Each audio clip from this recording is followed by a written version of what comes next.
Hello friends, welcome to Eduheart.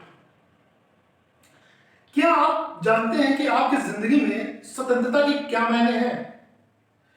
क्या आप imagine कर सकते हैं बिना स्वतंत्रता के आपकी जिंदगी कैसी होगी? जस्ट इमेजिन करिए,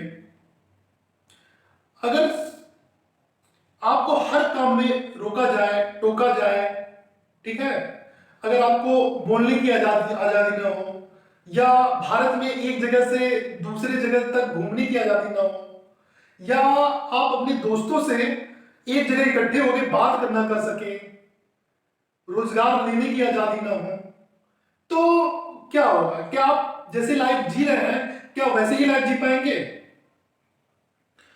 तो आपका जो फिजिकल जो डेवलपमेंट होगा, लेकिन आपका मानसिक डेवलपमेंट नहीं होगा।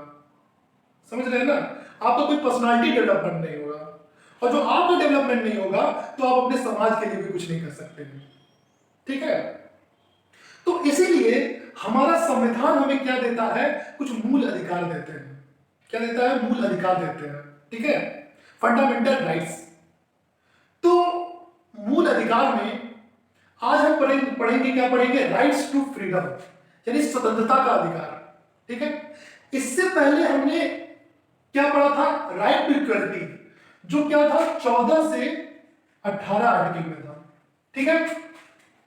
और इसमें क्या पढ़ेंगे? राइट टू फ्रीडम, जो क्या है? 19 से 22 आर्टिकल में है, यानी स्वतंत्रता का अधिकार, जिसमें हम आज क्या स्टार्ट करेंगे? आर्टिकल 19। ठीक है? तो आर्टिकल 19 हम देखते हैं। तो आर्टिकल 19 में अगर हम 19 क्लॉज 1 की बात करते हैं, अगर हम 19 क्लॉज 1 की बात करते हैं, तो ये राइट्स किसको दिए गए हैं? ये राइट्स जो दिए गए हैं, ये राइट्स दिए गए हैं किसको? इंडिविजुअल्स को, यानी सिटीजंस को। ठीक है? और अगर हम 19 क्लॉज 2 से 19 क्लॉज 6 देखते हैं, ठीक है, तो ये किसकी राइट्स है? ये स्टेट की राइट है। ये किसकी राइट है? स्टेट की। यानी स्टेट को कुछ राइट्स दिए गए हैं। क्यों राइट्स दिए गए हैं? ताकि जो ये इंडिविजुअल जो सिटीजंस हैं, ठीक है, वैसे आर्टिकल 19 है जो स्पेशली क्या है? हमारे सिटीजंस को है, सिटीजंस को दिया जाता है। ये किसी फॉरेनर को ये राइट नहीं है, ये बेसिकली सिटीजंस को दिए जाते हैं। ठीक है?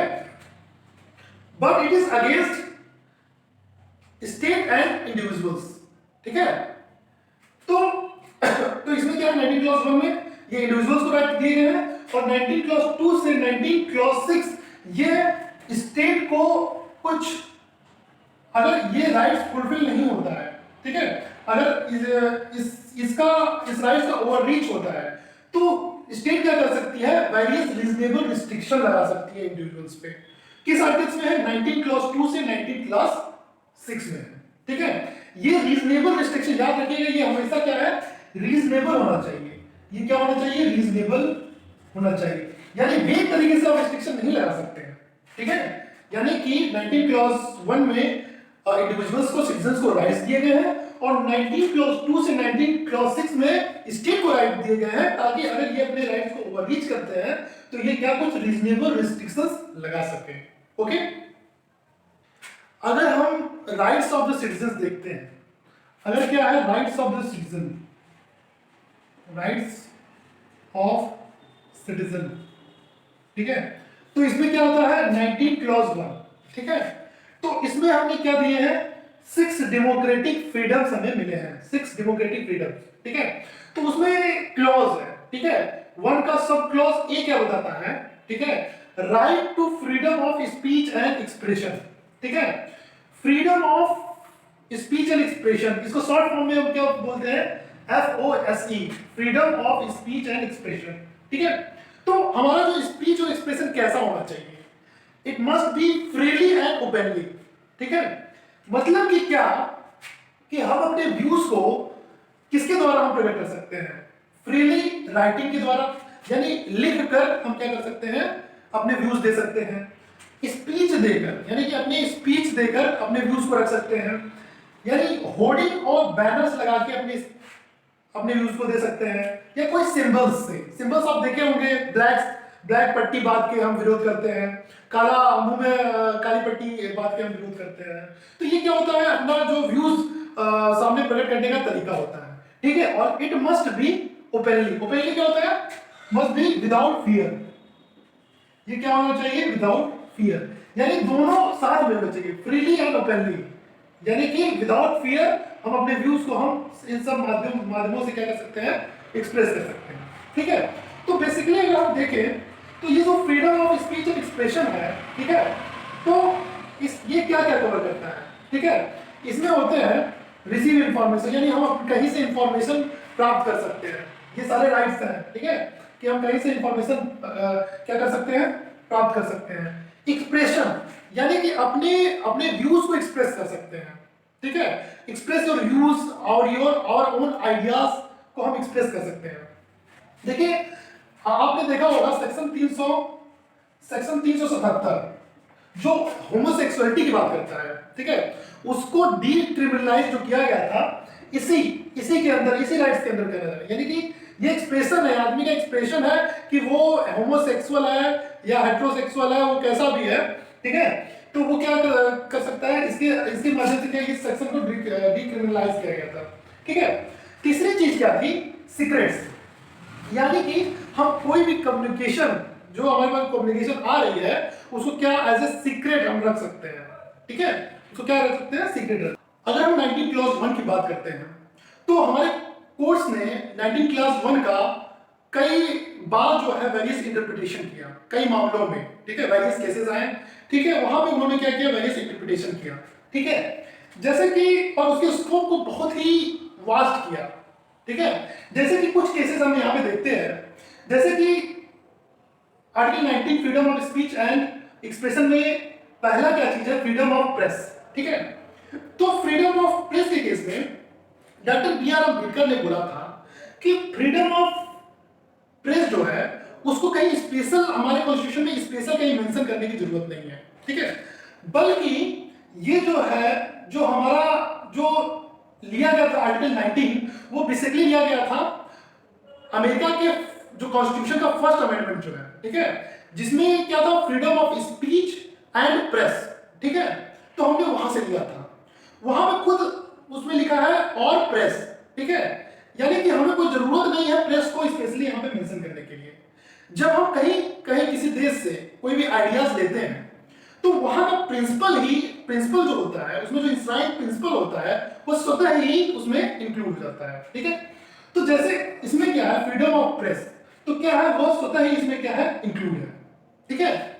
दूसरा क्या है, right to criticize and answer to one's criticism, ठीक है, यानी कि हम किसी को भी क्रिटिसाइज कर सकते हैं, इवन गवर्नमेंट को भी क्रिटिसाइज कर सकते हैं, और किसी के क्रिटिसिज्म का हम आंसर दे सकते हैं, ठीक है। आपने किया होगा, फेसबुक पे करते हैं, सोशल मीडिया पे करते हैं, ठीक है। तो क्या आपको कभी डर लगता है? अगर डर लगता है तो आपको डरना नहीं चाहिए, क्योंकि ये आपका राइट है, ठीक है। अगर आपकी कंट्री जो है डेमोक्रेटिक कंट्री है तो you have a right to criticize any government और एनी इंडिविजुअल, ठीक है। अच्छा, तीसरा क्या है, तीसरा बताता है राइट टू इंफॉर्मेशन। जानते हैं कब आया था राइट टू इंफॉर्मेशन? 2005 में आया था, ठीक है। जब हम freedom of speech and expression पढ़ते हैं तो उसमें आपने पहला ही उसमें राइट्स में ही इंक्लूड किया है इंफॉर्मेशन है, ठीक है, इंफॉर्मेशन, यानी कि हम कहीं से भी इंफॉर्मेशन ले सकते हैं, ये हमारा राइट है, ठीक है। फिर क्या होता है, चौथा अगर हम देखते हैं, right of a convict to express himself. कोई आरोपी है, ठीक है, उसे सजा दी गई, ठीक है, दोषी पाया गया, तो ठीक है, अपने मतलब बचाव में वो क्या कर सकता है, अपने आप को एक्सप्रेस कर सकता है, ठीक है, ये हो गया। और क्या, पांचवी चीज क्या हुई, राइट टू एडवर्टाइज, यानी कि कुछ भी आप किसी पेपर में या कहीं भी आपके पास राइट है कि एडवर्टाइज कर सकते हैं, ठीक है। गवर्नमेंट पब्लिक सेफ्टी के नाम पे आपका एडवर्टाइजमेंट रोक नहीं सकती है, ऐसा कोई लॉ नहीं बना सकती है, कोर्ट ने हमको राइट दिया है, ठीक है। छठवां क्या है, right to know about the antecedent of the candidates including their criminal antecedent, ठीक है। अगर, ठीक है, चुनाव में कोई बंदा है जो चुनाव लड़ रहा है, ठीक है, तो आपका ये राइट है उसके बारे में इंफॉर्मेशन, जानकारी लेना, ठीक है, कि वो मतलब किस बैकग्राउंड का है, ठीक है, उसकी एजुकेशन क्या है, उसकी फैमिली बैकग्राउंड क्या है, ठीक है, ये आपका अधिकार है, ठीक है। तो इसको आप कैसे जानेंगे, पीयूसीएल केस 2002, ठीक है, पीयूसीएल ने people's union of civil liberty ने केस इसके अगेंस्ट केस किया था, ठीक है, कि भैया ऐसा कैसे, ऐसा नहीं हो सकता, लेकिन कोर्ट ने बताया था कि ये आपका राइट है, क्योंकि तभी ना आप अगर अपने जो कैंडिडेट्स को जानेंगे तभी ना आप डिसाइड कर सकते हैं कि इसको देना है वोट कि नहीं देना है, तभी एनालाइज कर सकते हैं ना। तो ये चीजें हैं। सातवां क्या है, right to host the national flag in the private building. देखिए यहाँ पे क्या है, नवीन जिंदल केस 2003, ठीक है। नवीन जिंदल जी क्या थे, उनकी एक प्राइवेट कंपनी थी, ठीक है, कोई कंपनी थी, वहां उन्होंने फ्लैग किया था, फ्लैग मतलब कि फहराया था अपने मतलब कि बिल्डिंग्स में, कंपनी में। तो गवर्नमेंट ने क्या किया था, उसको मतलब कि रोका था। तो बाद में उन्होंने केस कर दिया था। तो कोर्ट ने बताया था कि ऐसा मतलब कि आप कहीं भी हॉस्ट मतलब कि नेशनल फ्लैग को हॉस्ट कर सकते हैं, ठीक है।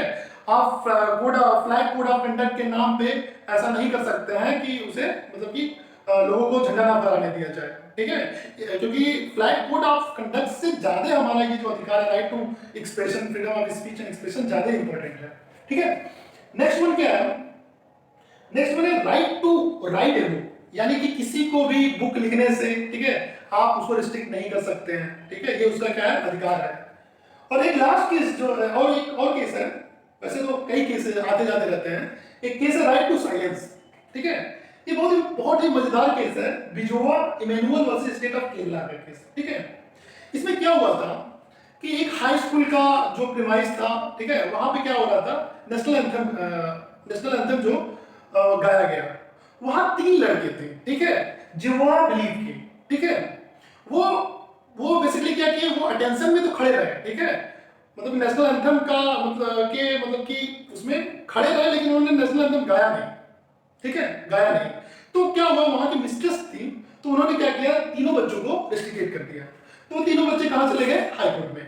हाई कोर्ट ने क्या कर दिया, उनके अपील को रिजेक्ट कर दिया। फिर वो स्पेशल पिटीशन से कहां चले गए, सुप्रीम कोर्ट में। तो सुप्रीम कोर्ट ने कहा कि जो जेहोवा बिलीफ के लोग होते हैं, सिर्फ अपने ईश्वर के रिचुअल्स को मानते हैं, वहां पे पार्टिसिपेट होते हैं, ठीक है।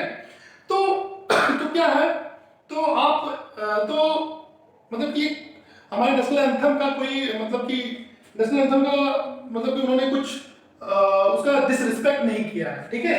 तो उसी समय ये क्या हुआ, राइट टू साइलेंस, ठीक है, इन आर्टिकल बताया गया 19 क्लॉज 1 में इंक्लूड हुआ, ठीक है। आर्टिकल 19 क्लॉज 1 की कुछ रिस्ट्रिक्शंस हैं जो आपको देखना है, जैसे कि in the interest of sovereignty integrity, यानी भारत की कहीं संप्रभुता जो है और जो एकता है उसको आप कहीं तोड़ ना रहे हैं, ठीक है।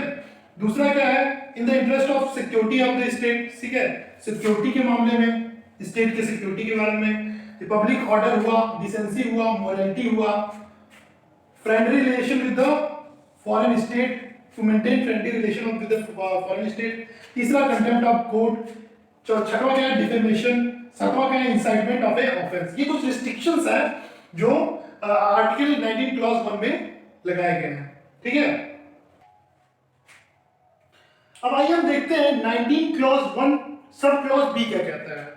ये क्या कहता है, राइट टू असेंबल, ठीक है, right to assemble for peaceful purpose और विदाउट आर्म्स। ऐसा नहीं है कि हथियार लेके आप असेंबल किए हैं, ठीक है, ऐसा नहीं हो सकता है, ठीक है।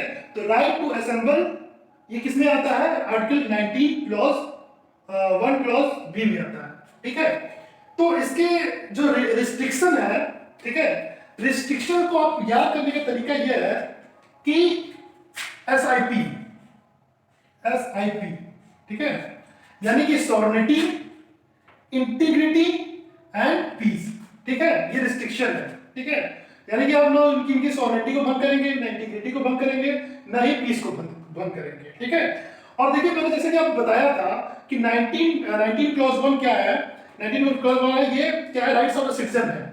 वही 19 क्लॉज 2 से लेके 19 क्लॉज 6 क्या है, ये राइट्स ऑफ द स्टेट है, ठीक है, कि रिस्ट्रिक्ट करे, मतलब कि सिटीजंस को अगर वो रीच कर रहा है अपने इस राइट्स को तो ये रिस्ट्रिक्ट करता है। तो ये किसमें आता है, 19 क्लॉज 3 में आता है इसका रिस्ट्रिक्शन, ठीक है। उसी तरह से अगर आप 19 क्लॉज 1 सब क्लॉज सी में देखते हैं तो इसमें क्या लिखा है, राइट टू फॉर्म एसोसिएशन और यूनियंस और कोऑपरेटिव सोसाइटी, यानी आप एसोसिएशंस भी बना सकते हैं, यूनियंस भी बना सकते हैं और कोऑपरेटिव सोसाइटी भी नहीं बना। जो ये कोऑपरेटिव सोसाइटी है, ठीक है, ये बाद में जुड़ी गई थी 97 अमेंडमेंट में जुड़ी गई थी 2011 में, ठीक है, ये जुड़ी गई थी, ठीक है।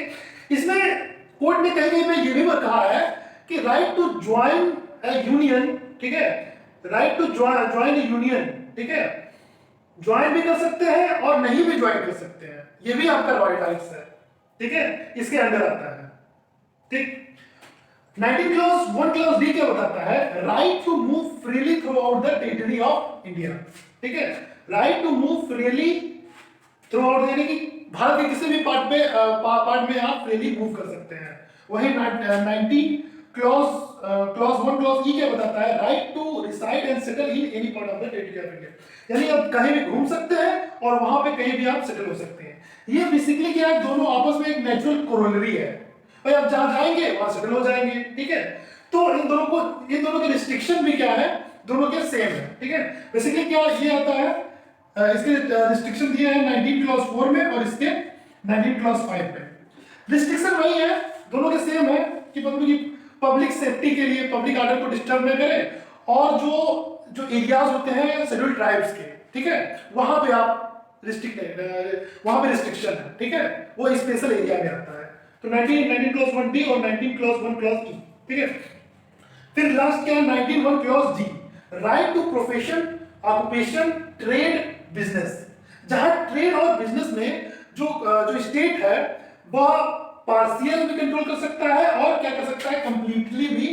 इसमें कुछ रिस्ट्रिक्शन दिए गए हैं, कंप्लीटली भी क्या इसको क्या कर सकता है, रिस्ट्रिक्ट कर सकता है या अपने अंडर में कर सकता है, ठीक है। और जैसे कि प्रोफेशनल है, प्रोफेशनल में क्या क्या कुछ एक प्रिस्क्रिप्शन दे सकता है, प्रिस्क्राइब कर सकता है। जैसे कि अगर आप एमबीबीएस आप डॉक्टरी कर रहे हैं तो आपको पर्टिकुलर एमबीबीएस करना जरूरी है, ठीक है, या आप इंजीनियर कर रहे हैं तो आपको बीटेक करना जरूरी है, ठीक है। तो ये कुछ प्रिस्क्राइब स्टेट कर सकते हैं, ठीक है। अच्छा आप देखेंगे आर्टिकल बी हो गया, सी हो गया, डी, ई, एफ कहा गया, ठीक है। तो एफ क्या है, एफ जो है 19 क्लॉज, जो 19 क्लॉज 1 सब क्लॉज एफ जो है वो क्या कर दिया गया, रिपीट कर दिया गया, ठीक है। बेसिकली ये क्या था, राइट टू प्रॉपर्टी, ठीक है, राइट टू प्रॉपर्टी, ठीक। 44वें अमेंडमेंट से इसको क्या कर दिया गया, रिपीट कर दिया गया है और इसे क्या बना दिया गया, एज ए लीगल राइट बना दिया गया है, ठीक है। वो कहां पे है, 300A में, ठीक है, लीगल राइट है, ठीक। Okay, thank you.